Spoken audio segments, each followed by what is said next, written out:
All right, welcome to another edition of Fresh Exclusive Media. Fresh Exclusive Media olunaku lwa Sunday. Simanyi dona akantu ako kabalaga. Bayo bulungi. Leero it is a Sunday. Ate week eba yawedde. So tukwate no week netukupa. Netuchukwa weno negenda. Kati netuyingira mu ndala. So enter into a new week. And according to the calendar, tubatandise sicho. And I think we have a similar Mr. One of nail oli chiche nyini. Oli chiche wawa tu. Ekyo tegwanga bali atuuka.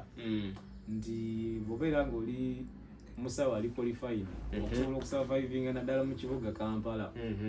Olina okubeeranga emisana ogera n'okola obusawo bwo akawungezi n'otundayo ku juice then n'okolayo ka Uber mu mbeera eyo n'osobola okusurvive. Osanga omuntu ng'ali bintu bingi. Manyi nti olina okuyiga ate obusawo bw'ekinansi neera. Omukisa gubaga we guli ogw'obuyiga. Nabo buyiga ati obusawo bw'ekizungu kasita bulemererwa ng'ogattawo wali eri ku busawo bw'ekinnansi. Okukakadanga abantu bonna bakoze eki. Ngabantu bonna bawonyeza endwadde ez'omubiri n'ez'omwoyo byonna mu yes sir. International media ng'eremedde ku muhoozi anti gwe gwayo waliwo omukutu baguyita The Economist, news analysis with a global perspective since 1843.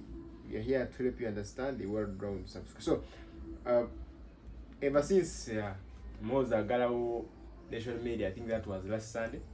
So for 1 week, uno mkutu gwadi gumuandika ko. Every day. And we think at Uganda we have a problem. Mawulire gegwa mugensi mwetuli. Tuli mawulire gensi yonna. Naye amanyi nti Jehova ne gyebulaga ennyonyi erandinga obulungi ebiseera ebisinga teyogerwako nga ennyonyi etalandinze buki bulungi. Yes. Kati okubeera ku international face eyo si kintu kyakubeera nga tuli proud of, kubanga ensonga zetubeera ku international face buli kiseera oziraba nga ziba za kutuwola ddembe lya buntu. So ekyo si kintu kya kutufuula proud, however kintu kya kutufuula beeraliikirivu mu mbeera emu oba endala. Era tulina kukola nnyo okukakasa nga ekifaananyi kye tusiize mu international community kitereezebwa mu mbeera eyo tusobole okukuuma enkolagana wakati waffe n'amawanga gatwetoolodde mu nsonga z'obusuubuzi mu bintu bingi. Yes. Okay, tutandikirewa. So a lot happened during the last week. Tulinamu Kisanja no sleep, Kisanja no corruption. Fighting corruption. Kisanja maliza ufisadi. Kisanja maliza ufisadi, uchiwo watufadi, ufahadi. Then yesterday twabadde ne state of the national address. Yes, I'm saying we're gonna pass through to Labe. Let tutandikire ku byabaawo earlier the other week. I think it was on Thursday. Mr. Chris Obore, this is the Director of Public Communications in Parliament, oyinza omuyita akulira ebya communication Parliament ye PR wayo spokesperson. So bwagenda okera nga IGG, this is the Inspectorate of Government, Inspectorate of IGG wachigiza matema Inspector of Government. Inspector of Government. Inspector General of Government. So a very Inspectorate of Government yabaita with 7 other have much omuti yalabikako on ya listera na ilinya yenyinza otegerako netugenda olaba ne bawandika statement we byagwera in a smooth actually the process yali smooth nnyo kugamba you could follow the event babayise ku IGG batuse basenze baki ne babasomera charge sheet emisango egy'obuvunaanyizibwa sente zebabba gwe abasinga abantu babba sente nyingi mwana. So ebyagwera nga bateete mu anti-corruption court. They were remanding up to 7th, I think it is Tuesday. So that one may not make news. Naye nga should we get hope mu wetulaba mu Kisanja, no corruption, Kisanja no sleep, because this guy, if you remember in 2024 during the parliamentary exhibition, y'omu ku bantu bebasinga osongamu olwala office ya speaker, office ya deputy speaker na office ya commissioners wamu neki ne director of communication Chris Obore by then yagamba we and things yali moving to by then. So kati tugenze laba nti one or two of the offices that were bazitanga allegations ne speaker naze rubbish kana gamba I'm not here because now signing anti-homosexual act obachi golowooza ki tusubire suubi kati corruption egenda mu kino Kisanja no sleep.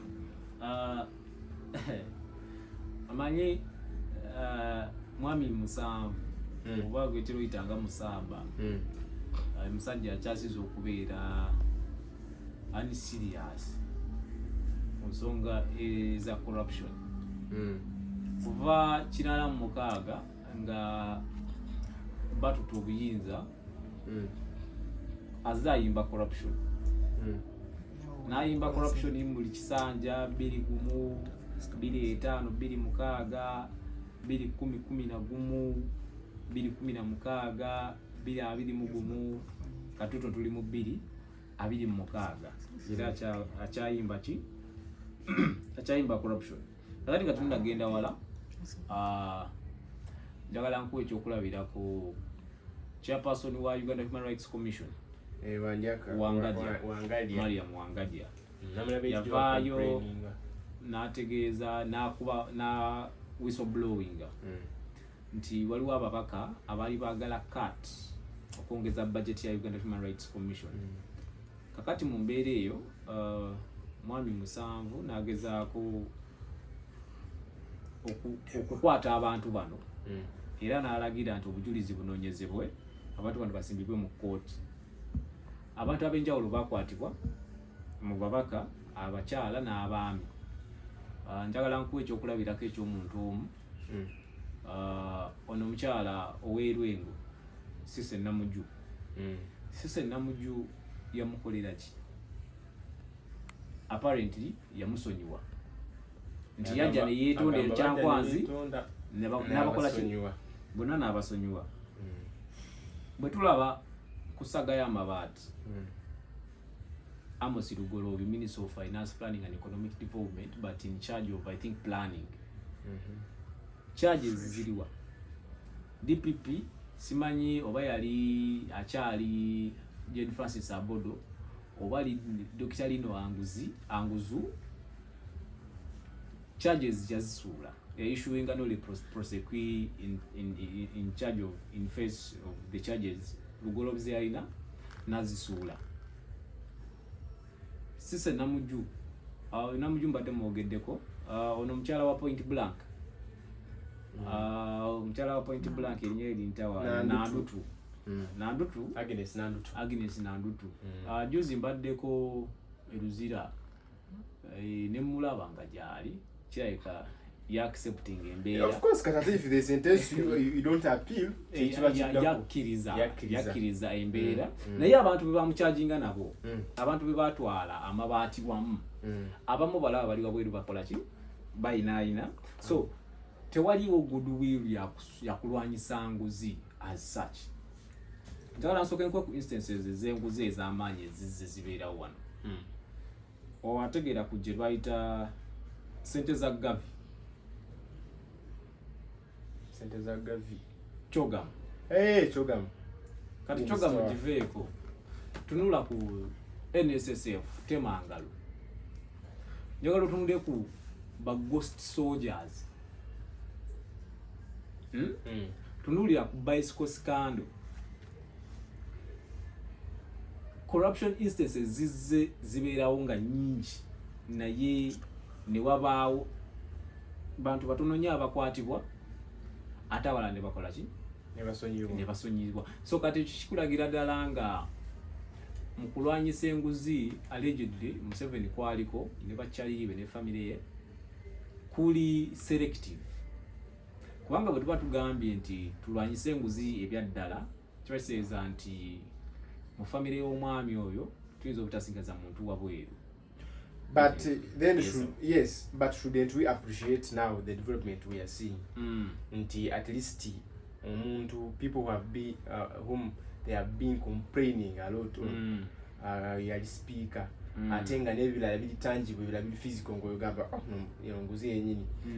Nga tujjeko the other side of maybe political ambitions they are threatening, naye shouldn't we appreciate even the latest developments in corruption eya Chris Obore nga So the latest developments are actually a mockery of the people of Uganda.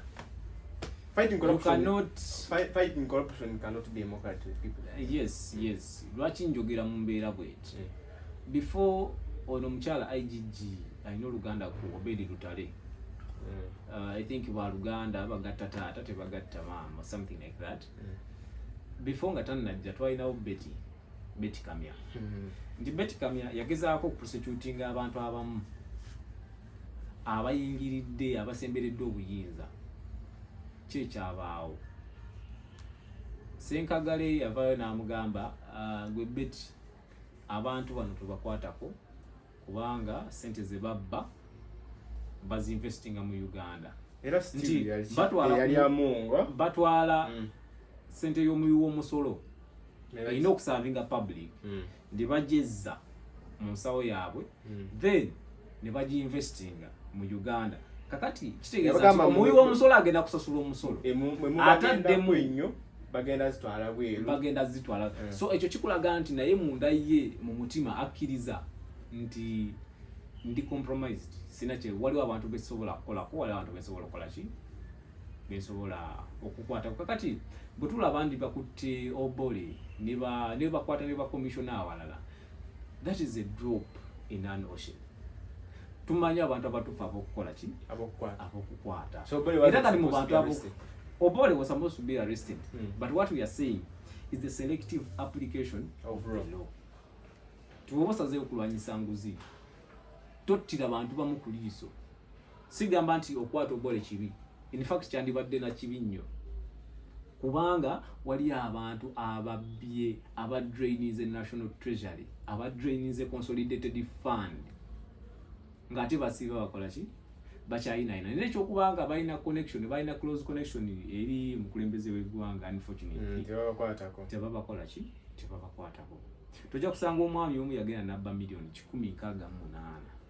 168 pase. Like Mawala ya by 164, something like 164 aliwa. But because of the association with the PLU, he's outside. Aina bamukula sente ze babba baziteekawa babuze webali, they are serving, they are moving freely. So kali bokwata buno Obore n'okwata bwani oli mukuwuliriza banna Uganda. However, oba tokwata ku kinyusi kyanguzi. I have a much public reaction generally. Abantu badde basanyufu naddala nnyo these activists be baasiba on March to Parliament. Abana ba headlininga parliamentary exhibition bagamba nti at least ya the government yali ekiraba netwefuulira we are this foreign agents, we are the agents of foreign interests. Naye at least kyetwalwanira ate kyetwalaga kyekyo kyapenize. So Obore tetugenda muteekako nnyo maanyi. The case is still in court. However much we still fight with corruption. Nakati Obore ali munda eyo, naye kyembadde nkusaba nti omutunulire nnyo events ezigenda okuddako nti kijja kuba kiri very surprising if the DPP if the IGG kuba IGG aina eddembe to prosecute, aina powers to prosecute. If the IGG secures a conviction, ejja kubeera surprise yaki yamanyi nnyo. obafunya bulungi nti corruption cases are handled politically, they're not handled judicially. So mumbeera eyo tesobola kubeera nasubi tuli excited. But there is an excitement that is on the face of there's an excitement, yes, but that excitement is yet to fade. Yes, if you have to say politically, together about a political master way, one government at least singa among about the bweru. To manya at least to bully and funyeko kudembe, but if you see what is happening with among, you cannot tell that they have all that big relationship with this new speaker or both category government. If it is the political interchange, msajja yandigenda. Omusajja yandigenda. He is falling out of the things. Ekyokugenda. Bw'aba agende kubanga ogwo sente ya muwa musolo yekola ki yetuluma. Kubanga nze naawe ffe tukola ki ffe tugisasula every other year. Batekako emisolo emipya, batekako VAT, mafuta, byakulya, mivumba, banatera tutekako omusolo ku mpewo gye tussa. So kati mu mbeera eyo, Obore deserves whatever he's going through kubanga he misused national resources. Now, however, Obore should also be given a due process. Awulirwe, awo obujulizi bwe, state ewo obujulizi bwayo. If courts find it that he misused public funds, let him be punished and let him be banned for a certain time from public service, because that is the punishment of such offenses. However, don't selectively prosecute law breakers and misusers of office. But what always happens? Abantu abatabadde mu government nga olaba they have high level of integrity, obalaba nga baina patriotism mu mutima ogwo nga buli akutisizinga by the moment bwafuna omulimu gwa government. If you remember the Obore at Nation Media nga achakola ku Daily Monitor because he was reporting at Parliament. Nga buli story olaba breaking, buli story za breaking olaba enguzi mu Parliament, abuse of office in Parliament, laws bichi chiche ekyatuukawo ekyo nga ataliinye mu institution gye yali akutisizinga kati ate nadda mu byennyini. Kakati sente za gavumenti ziri mu kinyonyo dda. Kakati ekyo kyekibeerawo buli tubeera nga tetulina institutions ziri strong. Njala kati nze ndowooza personal character tusobola kungamba nti kati there's an institution si personal characters as such. Kubanga parliament eyo, the parliament is audited by the auditor general. So if the auditor general raises alarm that something is wrong here and this thing must be taken to courts of law, ogenda okusanga nga ne office of the auditor general is compromised. Ne basirikira eyo ne batabako nakyo nekiboogera ne bagamba nti no, this is wrong. We are not seeing where money is going. There is no accountability for such and such monies. Where is this money going? Auditor General once finds out that there is a misuse of public funds. Nasirika. Oba bw'atawa watasirise n'agenda mu institutions ezino prosecuting. Institutions ezisirika omusango ne kukola ki? Omusango ne gufiireyo. Kati osanga nti in the interview of General Muntu at the new podcast, abajigobererako eri host wayo Lawel, Muntu yategeezezza n'agamba nti Mr. Museveni is a micromanager. A micromanager is someone who centers everything around themselves. Kakati buli obeeranga institutions zonna zivugira ku ntoliyo, you realize that the country is likely to suffer a very huge loss. Kulwaki institutions tezeetengeredde, institutions zirinda instructions okuva ew'omuntu ki okuva ew'omuntu omu. Amasiga ga government galinda instructions okuva ew'omuntu ki okuva mu executive.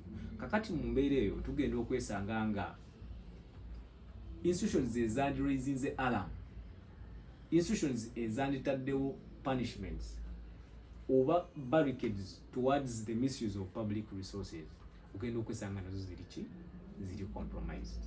Ogenda okusanga kanko ekyokulabirako omusango gubeera mu court, ne ng'omulamuzi awuliriza omusango ogwo okusinziira ku instructions za mwami Museveni.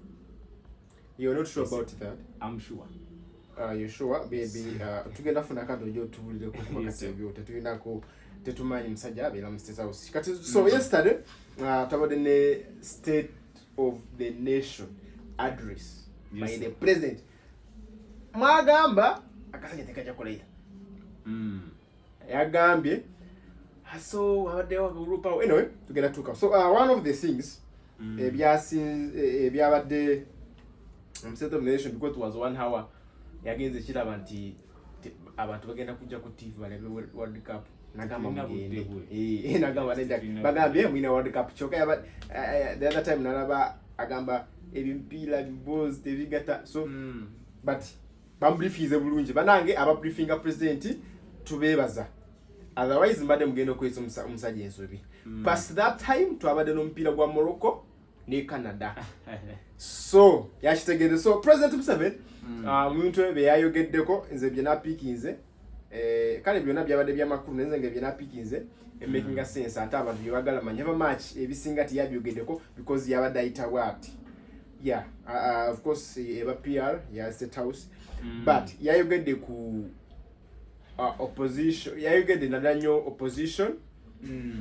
nalabe na playing up clip mbambula abakazi ba NRM na playing aka clip akalala mbambula t-shirt na playing aka clip akalala bakuba mujasi I don't know whether those guys don't have those clips wali bakuba bana mawulire simaiste bazi muwade I don't know if those guys don't have clips ze twala abajasi bakuba abantu babulijjo I don't know if those guys don't have clips ze kawempe bakuba so I don't know but tuliwe so yagambye nti ebintu byachuka of course omanye bwayingira ku State of Nation address so baba addressinga kintu kyonna nga ino budde atudde nakachai dema begana gamba mu budde bwa mine bantu bali babata naye kati mwesimye babatani mu kooti n'agamba nti ya explaining why people no longer get bail these days. Agamba nti you use laws to shield yourself.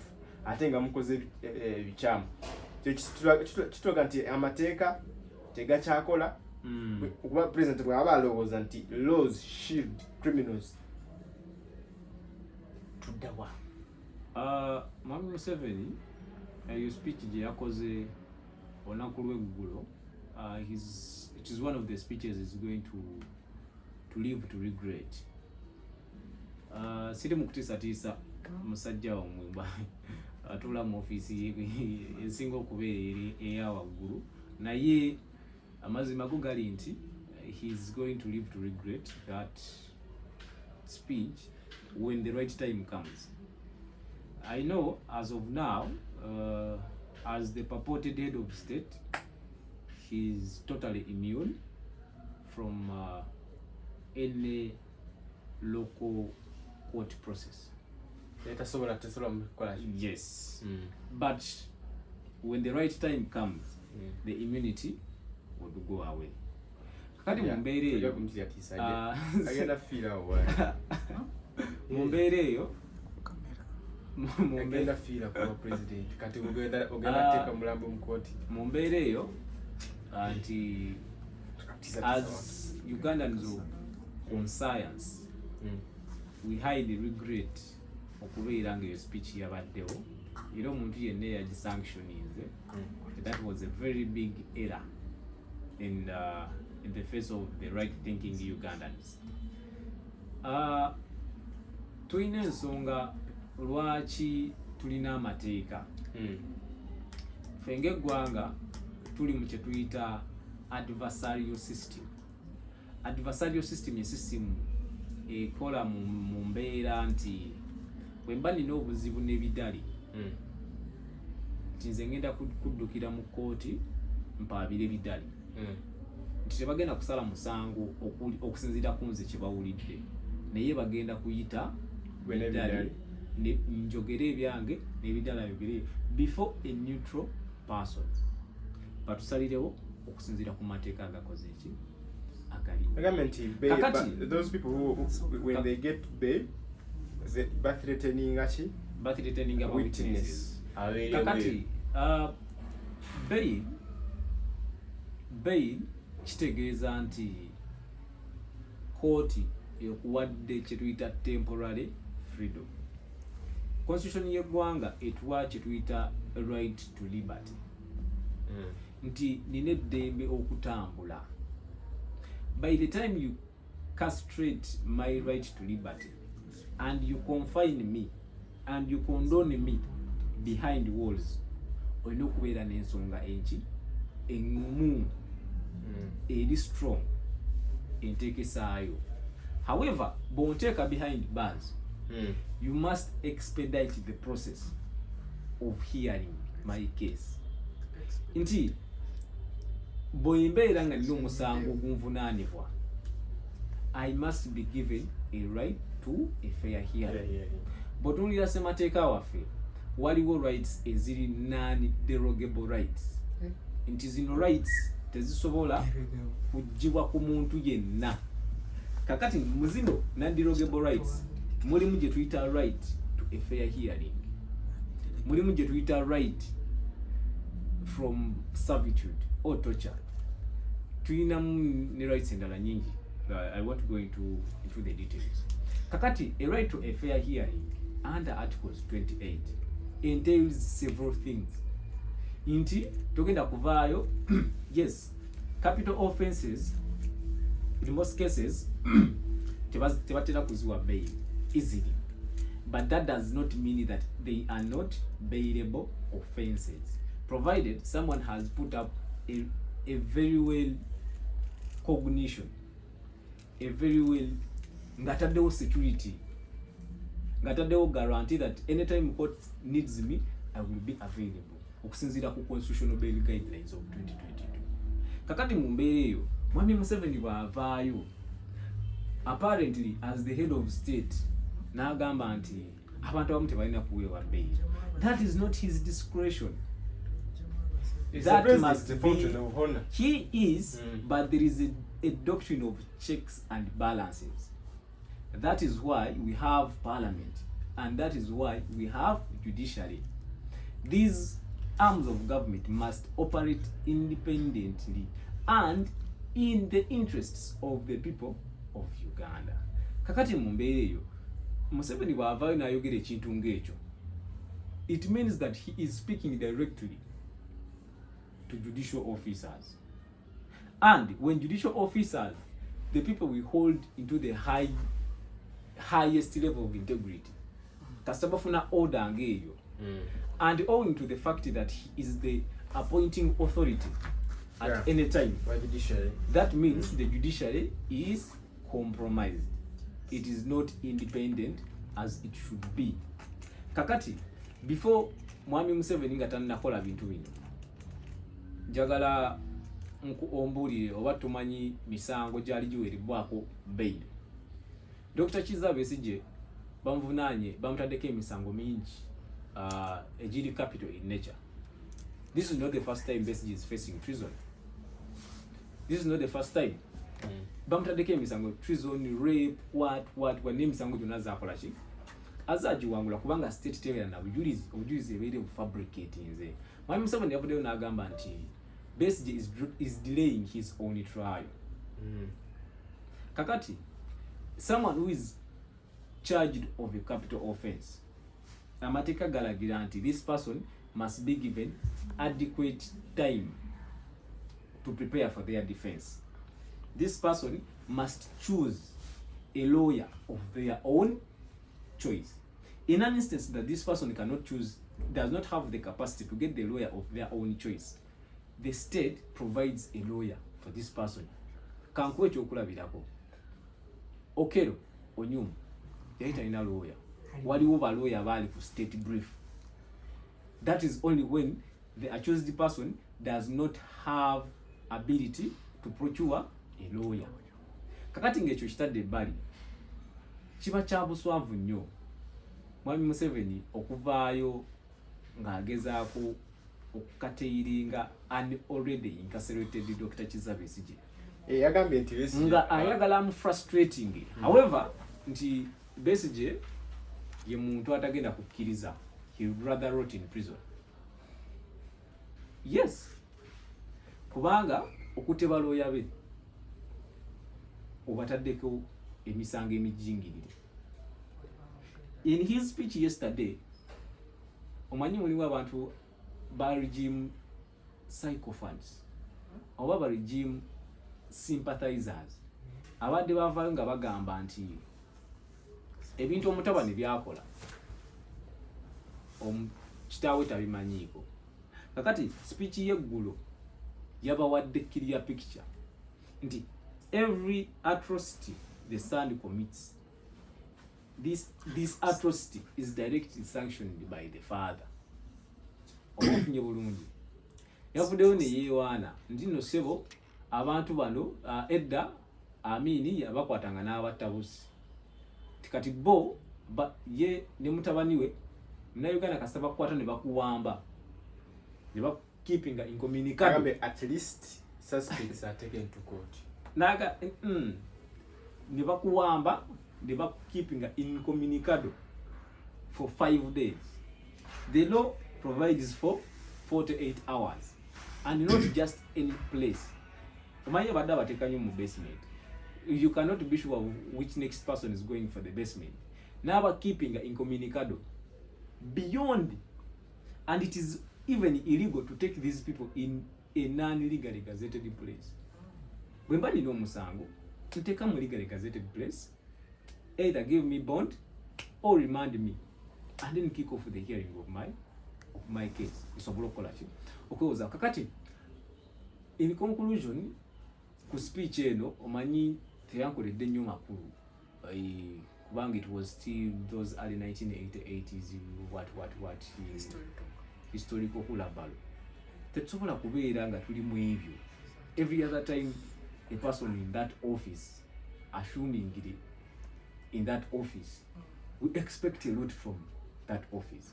We expect the high moral standard of at least respecting the minimum standard of human rights. Tumu expecting okuguiding eggwanga sikujja nga he is issuing threats. Well, he was not issuing threats. Ate yakoze ki yawonize nagamba nti mwe abadde mugamba byeyazeemu. You are wrong. Kakati omugamba we are wrong. Njagala video gye yatadde ku gye ba playinzeemu kuyo nagirabye. Omukazi yasoose gwe bagamba jjamu esaati. Bamujjemu esaati yalina. Waliwo omuntu yamukubye? Tewali. But that is also not good. Yes, I don't know. I cannot sanction that activity. Kubanga abakyala babaki pasande bafe. Kakati bobeera nga gwe Museveni omaze emyaka 4 mboyinza. But you cannot even sanction intelligence to go and look for the person who said that. Don't you think you have failed the country? Yes, you have the video of a certain hooligan mishandling a law enforcement officer. In fact, a woman. Don't you have intelligence? Don't you have forces? Don't you have police? The army that is abducting people should go and find that person and put them before the courts of law. Kakati, echo sina chivaako. Intelligence eno Museveni ayagala nnyo okugikozesa against the people that are not in tandem with his things that he does. However, ebintu bino birina we birina okukolera. Obonfuna bulungi. It is deliberate that Museveni tali mu kufa ku Bannayuganda. It is not that we don't have the resources. We pay taxes every other day. If government can spend 2 billion, State House alone, obonfunye bulungi. Nti President yesterday's speech actually to me it was an insult. Okay, so a president agamba nti ye yafube nnyo okulwanisa corruption yayogeddeko ku this guy is called yamwise bya Mukama.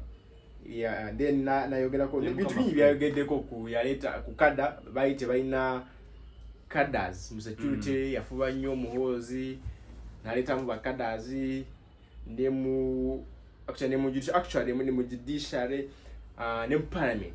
I think we shall go to another talk about that thing kada wale misinterpreting and abatachitegeera but tugenda byogerako. So it's been yesterday still, it was on Friday twalina comedy festival. This was the first in Uganda. Lino wasubiza okuntalako ku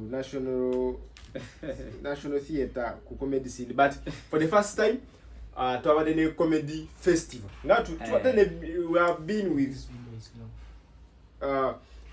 festival ez'abayimbi naye this time twabadde ne comedy festival. Abitex yakunganyiza abacomedian bonna kuva mu Western Uganda, kuva Hoima Kasese, salabye baba wagulu mpozi Dr. Kero yabaddeyo n'abana ba Central Uganda naye bangambye kibadde mdozi. Abitex, I think you try again otegekeyo eyo bala negwe bali salabako bintu naye omanyi kite kiruma ogeze comedian kusesa abantu notuka ku stage neyogera ebigambo byonna mu abana ne bagana oseka.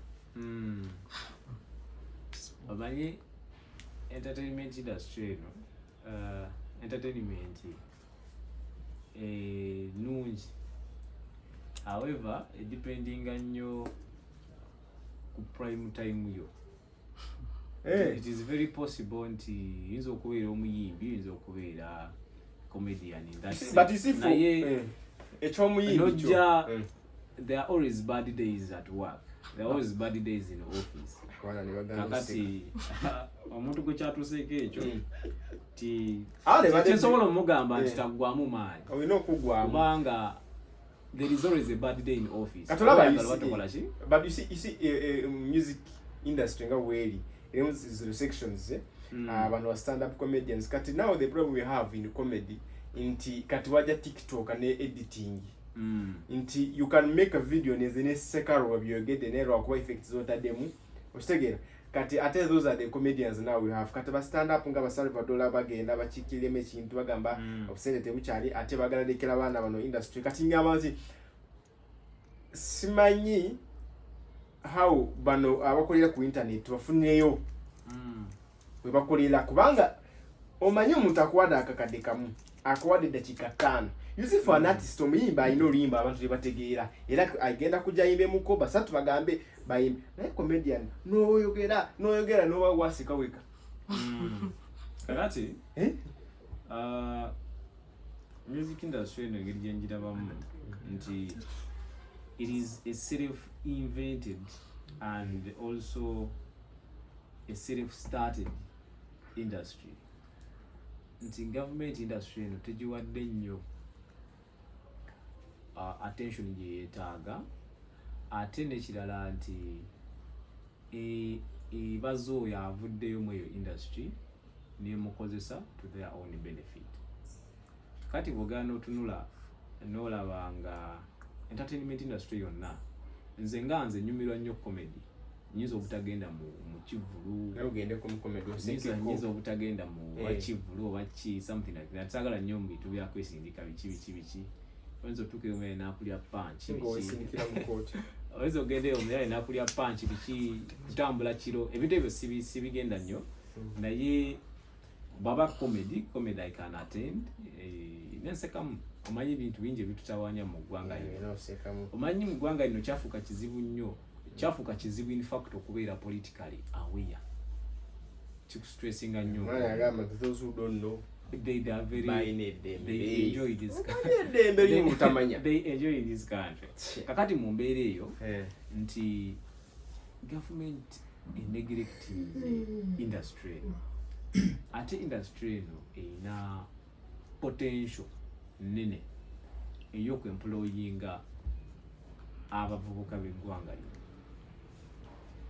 nga ekivudu kitadde ebbali. Njagala tunula entertainment industry online nti ekyo kyakubeera eyo noyiya skit yo nogiteeka ku TikTok page yo netambula. Before you know it, according to the number of views, the number of likes, maybe comments or something like that, you get endorsements, ambassadorship roles and what. You end up surviving. However, and stand-up comedy, I think inakubeera y'abantu bali reserved. Abatono sinti buli omu asobola okujja eyimbamu n'agisobola abantu abamu bayinza okugiyimbamu ne batuga. So I think abantu abamu ba comedians abamu basigale online, basigale kutukwa skits ezo betuzisanga ku TikTok okutibwa nnyo, otherwise tugenda seka kijja bayamba okukola kasente, naye buli banajja eno wabweru nga tebali very confident nga tebalina the required training as such, tugenda ganda seka tujja ku bayinza okwokya, tuyinza okugaana okuseka naye baba basigadde online wali. Okay, thank you for watching Fresh Extreme Media. Tugenda kudda mpola ate tugamba likinga, sharinga, subscribinga. Yeah, man. Bye.